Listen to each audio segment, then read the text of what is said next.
Alright, time to start up our franchise mode for the Calgary Flames 2017-18 here on NHL 18. A little late, but better late than never to get started with the Flames on the franchise mode. We're going to do our classic franchise mode here. We do not need to customize the AHL team for the newest NHL team, the Vegas Golden Knights, as they join our division, the Pacific Division. So there's the Flames, 90 overall in the Pacific. It's going to be another tough year in the Pacific. You got the Oilers, the Kings, the Ducks, all at 90 overall. The Yotes at 88, the Canucks at 89, the Sharks 91, and then, of course, the Vegas Golden Knights also at 89. So let's get started. So, first of all, we'll start with this. Owner mode can stay on, draft off. That's the fantasy draft, salary cap on. GM firing, we're going to turn that off. Waivers on. We're going to turn the player morale off because that's just annoying. CP trades on. Assistant coach, we don't want him editing lines. And we're good to go. So we start with the Calgary Flames and the Stockton Heat. Western Conference Pacific Division. It's been a big summer for the Calgary Flames. Obviously headlined by the acquisitions of defenseman Travis Hamonic and goaltender Mike Smith. Then the Flames go out and land the top college free agent Spencer Fu. He had just an incredible year in the NCAA. Doesn't make the team out of training camp, but he's going to be a process that needs to be worked at in the AHL, and then he can make the jump to the NHL. We do have him in this game. He wasn't in this game. I put him in this game. I created him as a player, and I put him in this game. So we'll get to that in a second. And how about Jaromir Jagr? The 45-year-old lands with the Calgary Flames on opening day. He signs with the Calgary Flames, his final team in the NHL, his 9th team, but his final team, as this will be his last year. So we have the 45-year-old on the Calgary Flames roster to begin this one. Okay, so here we are, Flames Franchise Mode 2017-18. First off, I have to say I love this menu. Absolutely love it. Huge improvement from NHL 17. Finally, we get the standings right there on the bottom. You get your player stats there as well. This new calendar is going to make it so much easier for simulating games throughout the season. And then, of course, you get your matchup screen right there with the two teams, their record. So much improved from NHL 18. We're going to start with this because this always bugs me. The owner upgrade and maintenance, and guaranteed it's the bathroom. And it is the bathroom that needs to be upgraded, so we'll repair that or whatever. 6 days left on that. In the 34-year-old Scotiabank Saddle Dome, I'm not even going to get started on the dome and the real-life negotiations that are taking place between Ken King and Nenshi because it's just ridiculous, so we're not even going to touch on that. Flames have the oldest building by a mile in the NHL. Meanwhile, every other city is enjoying nice buildings. I mean, did you see Detroit's building this season? It's incredible, and we're stuck with the dump that is the dome. But that's okay. That's a problem for another day. Okay. We'll start with the team. So, first of all, I'm going to keep everything the same going into the regular season as is. We're going to show you the lines first. We'll start with that in the NHL. This will be our opening day roster. We're not going to make any more moves. The guys that are in the AHL are in the AHL.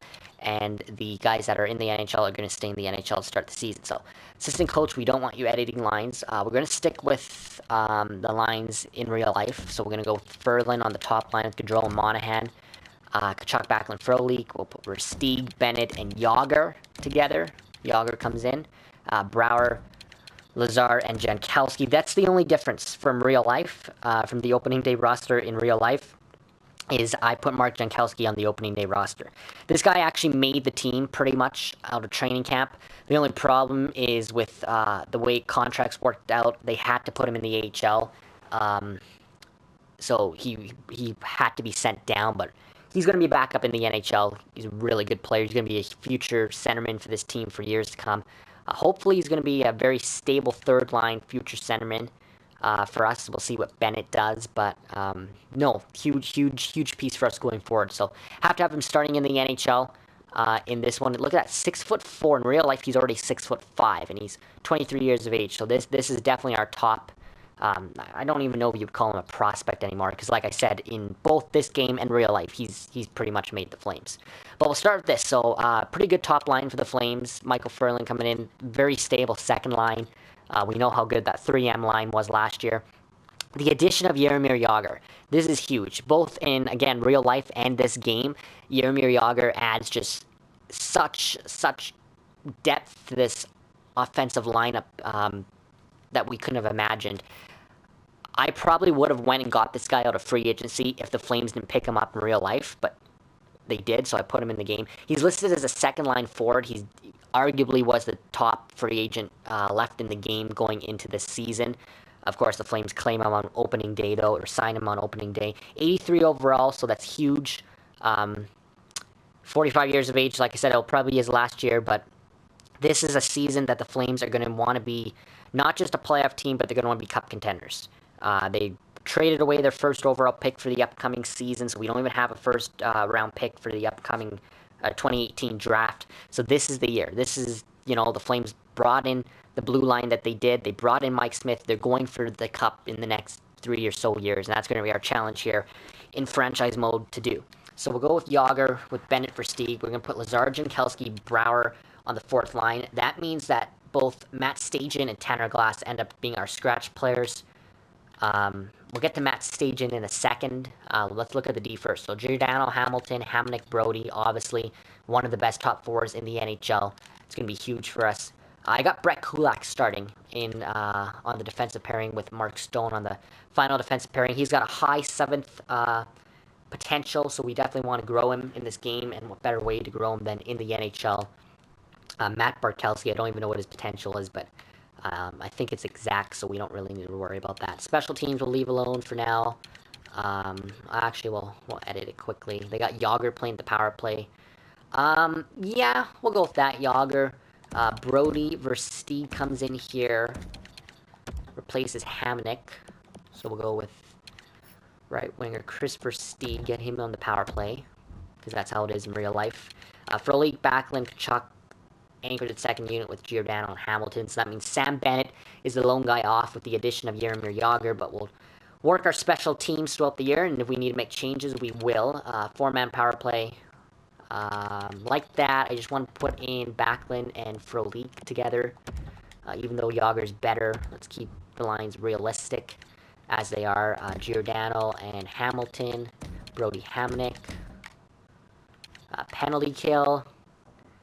Yeah, that's fine. Lazar's not on penalty kill in real life. Frolik is. I think Sam Bennett comes in here. And they put Troy Brouwer. I don't know why you would want to put Troy Brouwer here. So we're going to put Monahan instead. Sean Monahan. And we will put Monahan at center. Bennett on the wing in the penalty kill. But we'll start Backlund Frolik. Defensemen are fine as long as it's those 4. Again, Backlund and Monahan. Don't forget, we're still growing Sean Monahan. He's still got medium elite potential. He could really turn into a top-line center in this entire league with medium elite at 85. So he could be one of the top centers in this game going forward. So we definitely want to continue to grow him. Backlund, I think, is already exact. Yeah, he's an exact top 6. But he's still our next best centerman behind Monahan. So we got him in all those situations. The only other thing here in extras I won't worry about is, the only thing I want to worry about, I should say, is 3-on-3. And they have put, this year, they finally put 2 forwards and 1 defenseman, because most teams, when you play 3-on-3, you're putting 2 of your offensive forwards out and then a defenseman. Very few teams put 2 defensemen and 1 forward out, because it is 3-on-3. We know how good the Flames are at 3-on-3, so we're going to stick with the lines that they have in real life. We'll go with Brody, Gaudreau, Monahan to start, Backlund, and... Ooh, Jagr's an 83, though. What's his speed in this game? Yeah, I don't know. His speed's 83. In real life, it's not that high. But you know what? We'll keep Jagr in this one. He's 83 instead of Frolik. We'll put Jagr, Giordano gets in there, and then Hamilton with Kachuk and Bennett. So it looks good. Shootout. Yeah, Brody's not really a shootout guy. Let's get Kachuk in there. He's more of a skilled guy. Put him in there. Jagr can be down there. Hamilton, Monahan, sure. Go up. Let's put Sam Bennett in there. I don't know. Don't want defenseman. We'll put Backlund in. Okay. That's how we'll go with our shootout line. Okay, so that's what it looks like. Their goalies, we got Mike Smith, we got Eddie Lack to go with this season as our tandem. Mike Smith at 83 overall. Like I said, he was the big acquisition the Flames brought in, 6'4". This has to be the year for the Flames. They finally need good goaltending, so hopefully they get it out of Mike Smith this season in both real life and the game. So scratches. As mentioned, Matt Stajan, Tanner Glass, and Matt Barkowski. Yeah, so he's an exact, so we don't have to worry about Barkowski playing at all. He's going to get some games this year because we're going to make this as realistic as possible. We don't row with the same top six all season long. There'll probably be games where we sub out Kulak and put in Barkowski. For the most part, Kulak's going to get most of the ice time. Barkowski can be our seventh guy. Tanner Glass on the left side. He's got AHL potential. Don't have to worry about him at 70 overall. Matt Stajan. This is probably going to be his final year with the Calgary Flames. I'm going to say it now. We're most likely not going to extend this guy. He's making $3.1 million, I believe. Yeah, $3.125 million. This is the final year of his contract. With the emergence of Mark Jankowski, we just don't have room for Matt Stajan on this roster anymore. He's been a great soldier for this team for many years to come, but I think the time has come to say goodbye to the 33-year-old Matt Stajan, as this will be his last year with the Calgary Flames. I don't think he's going to retire in the game after this season, but this will be his final year with the Flames, I'll tell you that.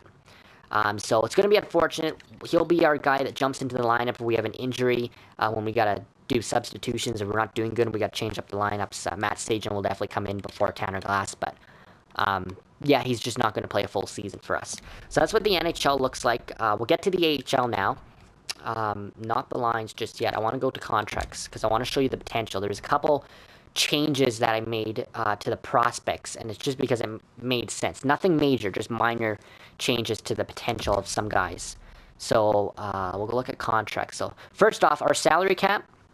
Now that I put Yager in there, and Yager, I put his exact contract in this game. So he is on a 1-year, $1 million contract for this season. So he's exactly $1 million, just like he does in real life. So everything's exact. All the rest of the salary caps. So that's the exact realistic salary cap of the Calgary Flames. 1.19 is what we have to work with our cap space for this season. So we'll see what position we are come free agency. Like I said, we want to be a playoff team. We definitely want to be a cup contending playoff team, but we'll see where we're at. Okay, so this is where we made a couple minor changes, and it's just in the potential of the guys. So Morgan Klimchuk was, I think he was like a medium top 6. I brought him down to a low top 6. First of all, he's 74 overall. He's one of our best players in the AHL in Stockton for some reason. Realistically, that's not true. Of our forwards, he's definitely not even our best forward in Stockton.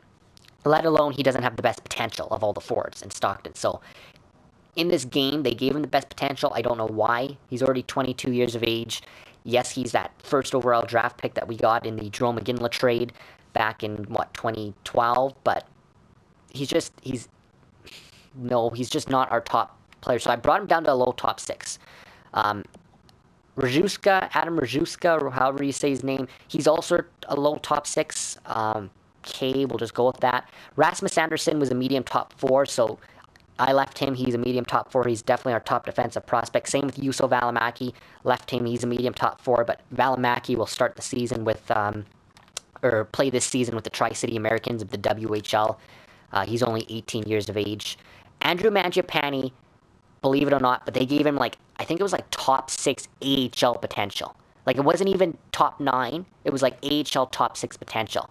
So that's crazy, because Mangiapane is way better than Klimchuk, has way better potential than Klimchuk, so I don't even know why he wasn't our best, and he's better right now, so I don't know why he's a 71 and Klimchuk's a 74. That just doesn't make sense. But all I didn't change the ratings overalls, I just changed the potential of Andrew Mangiapane. I made him a top 9, high top 9 potential, same as Spencer Fu. Now, Spencer Fu wasn't in the game. I had to put him in the game. Just made him 70 overall, high top 9, so he's practically the same thing as Mangiapane, which is fair. And I gave him his exact contract, 2 years, $925 million a season. But that's fair, because Mangiapane and Spencer Fu are going to be our top players in the AHL. They've got the top potential, and they're probably going to be our best players. These are the two guys we want to grow right here. They got the highest potential, or should have the highest potential. Anyway, we're going to play them. Hunter Shinkarik left, Dylan Dubé, all these guys I left. Emile Poirier I brought down to a low top 9. Like Klimchuk, I think he was like a medium top 6 or something. Again, real life, we know Poirier's not got that type of potential, so I brought him down to a low top 9. Oliver Chillington was the only other one. This one just blew me away. He also had AHL top 4 potential or something. Like, he was listed as an AHL defenseman. Like, that's not... He's probably right behind Rasmus Andersson and Juuso Välimäki as our top defensive prospects. So I had to give this guy medium top 6 potential. Like I said, Andersson and Välimäki each have medium top 4. So Chillington's just one below at medium top 6. Like I said, I kept the overalls the same. He's 68. That was the only other change I made. Everybody else stayed the same. Here, Tyler Wotherspoon, he was like top 6. And I brought him down to a 7th defenseman. So even though I'm bringing up guys like Chillington, I moved guys like Wotherspoon down. No way that Wotherspoon's better than Oliver Chillington. So I had to tweak these because it wasn't realistic going forward with our prospects. Like, we all know that Oliver Chillington and Andrew Mangiapane have way better potential than a guy like Tyler Wotherspoon or Morgan Klimchuk or Emile Poirier. It doesn't make sense. Plus, I had to bring in Spencer Fu because, like I said, he was that big college free agent that the Flames landed in the off season. So that's the only changes we made there. So that's how our AHL looks, our Stockton team, or in the system, I should say. Juuso Välimäki will start in the WHL. Dylan Dubé, Matthew Phillips, these guys will be in the WHL. Zach Fisher. So we won't see a lot of these guys to start, but I had to make those changes to the potentials because it was more realistic. The only other one is goaltending. We'll go there now. Tyler Parsons, arguably the Flames' goalie of the future. John Gillies as well, he's up there. But Tyler Parsons, I had to make him a high starter. Gillies stays a medium starter. That's what they had him at. Nick Schneider, medium backup. I don't even think Nick Schneider should be a medium backup. And then David Rittich is an AHL starter. So these two really don't matter, but it's Gillies and Parsons. And we're going to get to, when we get to our Stockton lineup, I'll talk about the goalie situation in a second. But I had to make Tyler Parsons the high starter. I mean, just watching him in the summer and in training camp, he's arguably Flames goalie of the future, and he's arguably a step ahead of John Gillies in potential. So he's got the high starter. Gillies has the medium starter. I didn't make either elite goalies. They're just starters because we don't, that's probably their potential. They're not going to be the next Carey Price, so they don't have elite status. But they're probably both going to be starting goalies in the NHL one day. But I have to have Parsons slightly ahead of Gillies in his potential. Their contracts are in there. Parsons is 19 years old, Gillies 23, so Parsons only 66 still has lots of room to grow. Gillies is 71 at 23, so I mean he's still going to grow too, and that's going to be the problem that we run into when we get to our lines in a second. But basically the main thing from there is that Parsons is better than Gillies in potential, so I had to make him better. So everything else stays the same. I didn't touch anybody in the NHL. All these guys stayed the same. All their potentials. This is exactly what NHL 18 gave them. Gaudreau, obviously, Hamilton, Monahan, Tkachuk, all medium elites. Bennett, low elite, which is fair, because we all know that Sam Bennett has the potential to be an elite player in the NHL, but also, who knows what he could end up in, his 3rd, 4th season in the NHL. So we got him low elite. That's fair. I agree with that. Exact elite for Gio. There's Jankowski, medium top 6, so he would have been our top prospect, our top player in Stockton, but like I said, he makes the NHL right out of the training camp. Even though in real life they had to send him back to Stockton, we're going to have him in the NHL. He's not leaving the NHL. He's going to be on our roster. He's going to play 82 games if he stays healthy. And we got injuries turned on this game, by the way, because that makes it realistic. I know a lot of people don't like the injuries because it can get quite annoying throughout the season, but I'll show you what they're at. They're not too high. I forget what I set it at. Injuries are not too high. It's just the perfect amount, so injuries do occur in this game, but not like every single game there's an injury. It just makes it a little bit more realistic. But hopefully Jankowski for us doesn't get injured, because then he plays all 82 games. But yeah, that's our potentials for the guys in the NHL. As you can see there, like I said, Kulak way better than Barkowski in potential. He's got the high 7th. Barkowski's already at exact. but you can see the age difference, 29 to 23. So we want Kulak playing in the NHL, as we want Chillington and Anderson playing all the minutes in the AHL. Yeah, so that's how the team looks there. So let's get to edit lines for our AHL team, and then we'll start simulating some days here and get to the regular season. So, well, actually, we'll start simulating first, and then we'll edit our AHL lines right before the start of the regular season. So what happens here is with the preseason, what I like to do is I like to make it like training camp. Not this time around, because like I said, we're going to go with the rosters already. Like, our roster is set for opening day. That's our roster for the NHL opening day, and that's our roster for the AHL opening day. But you'll see when we get to the next season and the future seasons, the players that we bring in via free agency, via trades, plus the prospects that are trying to fight to make the team, I like to put them all on our roster and put all of our NHL guys like Monahan, Gaudreau, Giordano, like the guys you know that are locks to make the team, put them in the AHL during the preseason and let all of our prospects and free agents and guys that are on the bubble to make the team battle it out for their final roster spots. And then after the preseason, I look at the stats of the players and, judge it off the plus minuses and obviously the points and judge who makes the team that way. So I like to use preseason as training camp, but this time around, we don't need to do that because, like I said, we've already got our rosters set. So let's start the preseason then. Let's start half the preseason. We'll simulate, and we're going with the roster that, like, we're going to keep Mike's. We don't need to play Eddie Lack in any preseason game. So these are the owner goals, so that's fine. We don't need to play Eddie Lack, and we don't need to play Barkowski. We'll just go with the preseason. Doesn't matter, really, right now, until we get to the next season in this game. Amateur scout. Okay, scouting. So this is the other big thing that's changed in this game. I forgot to talk about contracts, but we'll get to that in a second. So scouting has changed. So now in this NHL 18, you now have the potential to pick up late bloomers in, like, say, the 3rd, 4th, even the 5th round. You could potentially get, like, the next big star. Don't forget, a guy like Johnny Gaudreau went 104th overall in 2011. He went in the 4th round in 2011. Look at the potential. I mean, we all know about the guys like Jamie Benn who went in the 7th round. So it's more realistic. That's what happens in real life. You don't see necessarily all the top guys in that draft class go in the 1st round. So that's a welcome addition to this game. That's going to be huge. We'll start with the WHL. We'll go 5 weeks with the forwards, and we'll probably just go across, finish up in the dub. We'll go with defensemen. Then we'll go over to the AHL or to the OHL, and then the set promotional nights, and then QMJHL and probably Russia or whatever. So we open up with a 5-0 win against the Oilers in the preseason, and 1-0 loss to the Ducks, 4-2 over the Canucks, 3-1, and then 3-1 over the Sharks and Coyotes. So good start to the preseason, 4-1-0. We got 2 games left here, so let's finish up those 2 games against the newest team in the NHL, the Vegas Golden Knights, and we beat them 4-1, or 2-1, sorry, looking at our record. Okay.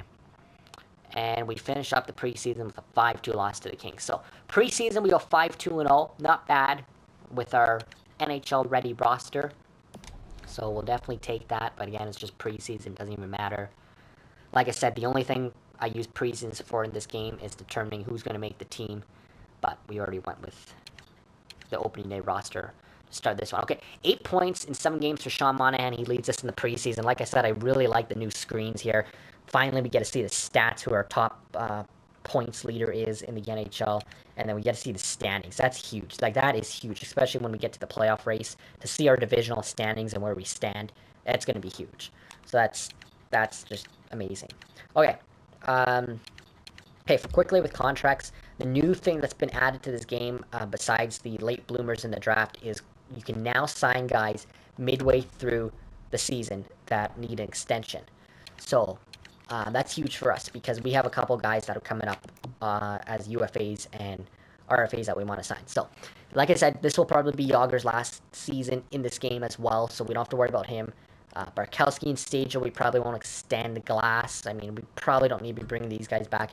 Kulak, Jankowski, we definitely want to bring back, but they're RFAs, so we don't have to worry. The biggest one is Michael Backlund.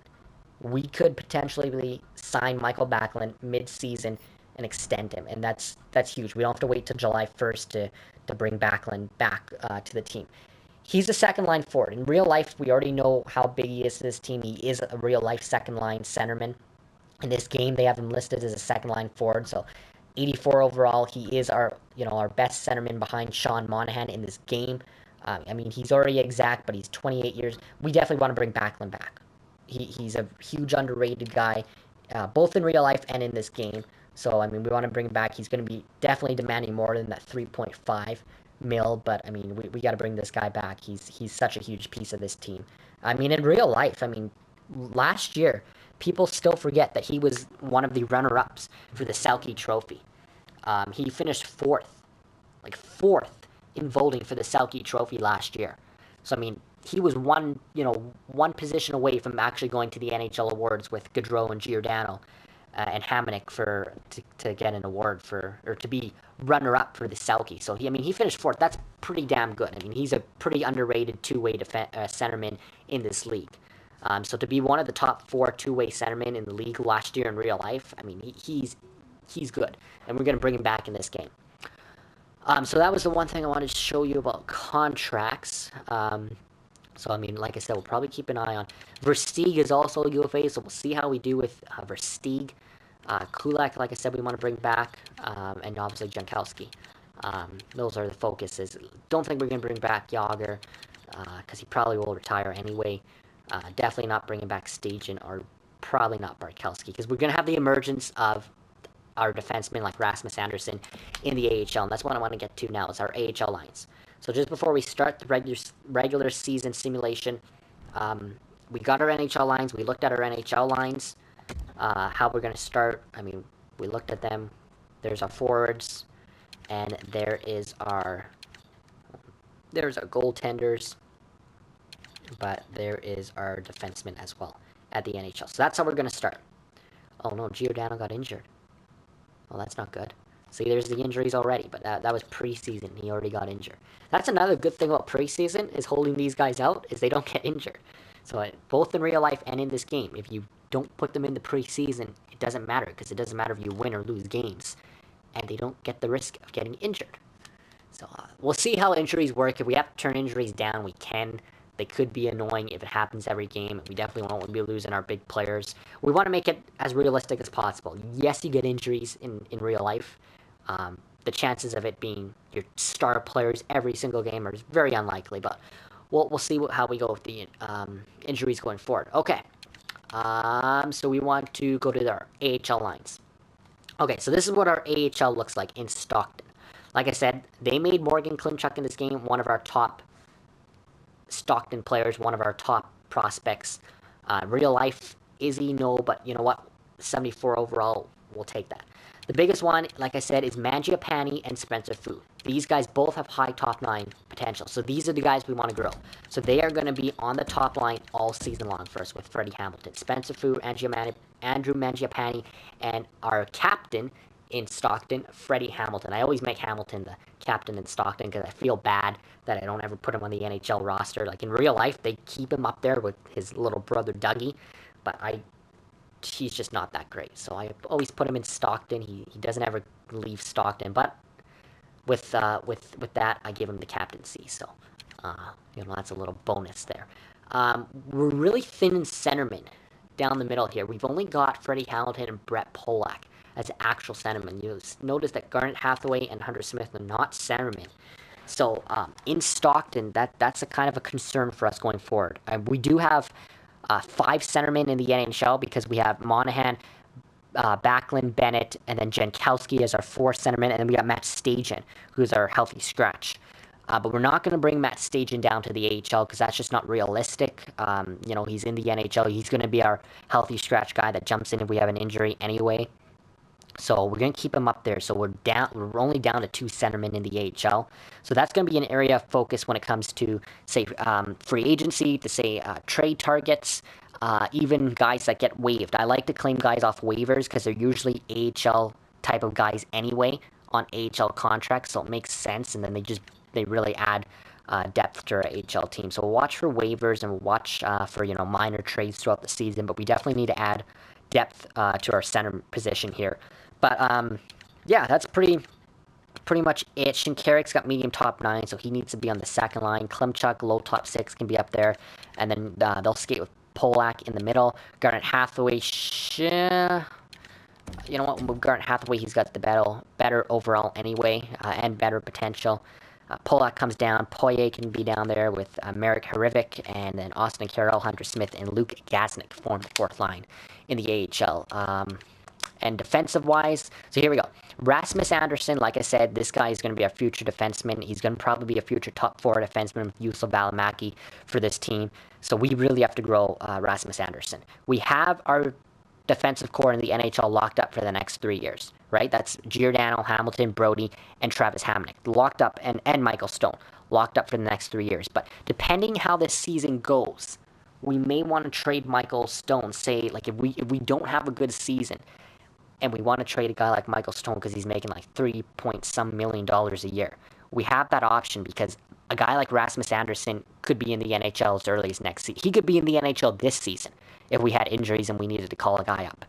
We have Barkowski, who is our 7th defenseman, but if we had more than one injury and we had to call a guy up, it's going to be Rasmus Andersson because he's our next up-and-coming defenseman. But he's definitely going to be in the NHL next year, so we want to grow him as much as we can. This will probably be his final year in Stockton.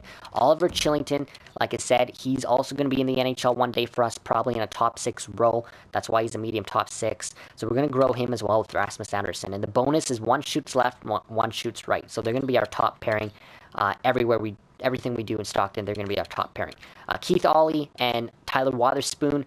They both have 75 overall, so that's a really solid second pairing in the AHL. And then we got these guys here as our bottom pairing in the AHL. But that's it. Like, we don't have a 7th defenseman in the AHL. We've only got 6 defensemen in the AHL. So that's another position we're kind of thin on that we probably wouldn't mind adding is depth to our defensemen and depth to our centermen in the AHL. So when it comes to special team, like, now I'm going to go through the lineup. I just want to put Mangiapane, Spencer Fu, and Rasmus Andersson and Oliver Chillington in every situation. We've only got 4 players that we want to pretty much grow in every situation. So we're going to make sure they're on the top everything. So Freddie Hamilton, no, we want Mangiapane. Doesn't even matter if they're centermen, because we don't have many centermen. So we'll take Brett Polak out, and we'll put Mangiapane and Fu. And then Chillington and Anderson. A penalty kill. Hunter Smith doesn't need to be on the penalty kill. Spencer Fu. And take Brett Polak out again. And we'll put in Andrew Mangiapane, who's a left winger. 3-man penalty kill doesn't matter. Extras. Mangiapane. Or Mangiapane, I think is how you pronounce it, is Italian. Mangiapane would make more sense. Mangiapane. And, oh, I had him in there. Spencer Fu. Okay, Fu. Not Spoo. Fu. Spoo's a good nickname, though, for him. Spoo. I like that nickname. Okay, Ollie and Wotherspoon. And Oliver and Chillington. Oliver, Chillington, and Rasmus Andersson. Not my best day for vocabulary. Okay. 3-on-3. We want to put Mangiapane up there. We want to put Spencer Fu up there. Give these guys a chance to get the game winners first. We want them just to rack up the points in the AHL. Take Keith Ollie out, and we'll bring Oliver Chillington in. Okay. So there, we got Chillington, Anderson, Fu, and Mangiapane in almost every situation possible. Extra attackers. Look at that. They're not even in the extra attackers. So we'll put them in every situation possible. Give them the most ice time we can so they can grow. And then hopefully they grow for us in this game, because we're going to need them in the up-and-coming seasons. Okay, shootout. That doesn't matter. Okay. And in goal. Okay. This is the problem that I was going to get to with goalies. So in real life, we all know the Calgary Flames goalie situation. They got way too many goalies, not enough nets. So in real life, what they did is they sent Tyler Parsons, who is like the standout, up-and-coming next goalie of the Calgary Flames. They sent him to Kansas City of the ECHL. And then that way he can play every single game for that team in the ECHL. He gets all the ice time. And then they kept John Gillies here with Stockton. And they gave him or they're going to give him all the games, hopefully, with Stockton. So that way, both Gillies and Parsons, who are your two up-and-coming goalies, get all the ice time in two different leagues. That way, they don't have to compete with one another. They just get all the ice time. And guys like Rittich back up. And I think in Kansas City, they got Mason McDonald backing up there too. In this game, we don't have Kansas City. We don't have the ECHL. So that's our problem. When you look at our goalies, we have David Rittich, Nick Schneider, Tyler Parsons, and John Gillies. We've got 4 goalies, 1 net. This is a problem because Schneider and Rittich, it doesn't matter. These guys, we're not going to give them any ice time. We're probably going to we have way too many goalies in Stockton. They're going to become trade chips for us. But when it comes to Gillies and Parsons, it's such a tough thing because who do you give the net to? Parsons, like I said, we gave him the better potential. We gave him the high starter, and we gave Gillies the medium starter. But how do you we gotta grow both of these guys? So I think what we're gonna do is we're gonna split the net this season. We'll give Gillies half the games, and we'll give Tyler Parsons half the game, and then we'll go from there. We'll see. I don't really want to keep Eddie Lack in the NHL. We may trade him, and if so, we can bring a guy like Gillies up, but then he's gonna be like a backup behind Mike Smith. So we have 3 years on Mike Smith's contract until he's done. Again, that's in real life. If Smith doesn't have a good season this year for us, we don't have to keep him. But I don't think Gillies is going to be ready for the NHL next season at 71 overall. So that's the problem. But we got to continue to grow these guys. In the future, we probably want to start growing Parsons a little more than Gillies, but this season, we're going to grow them equally. But we'll start Parsons, and we'll probably just go a week on, a week off for each of these guys in the AHL. Or a month on, a month off. That's probably easier.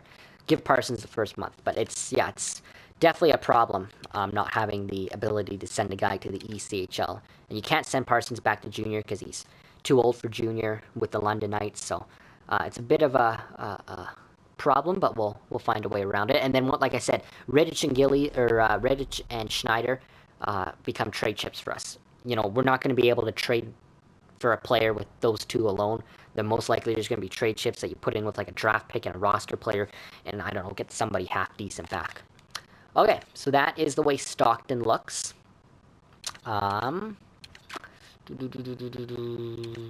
so that's good. We'll go to the NHL. Back to the NHL. That's not the NHL. There we go. Back to the NHL, and let's start the regular season for your Calgary Flames 2017-18. This is going to be exciting. This is a big year for Calgary. Okay. So, we don't need to do any more waivers. We don't need to do any more roster moves, so we'll sim right up to the start of the regular season.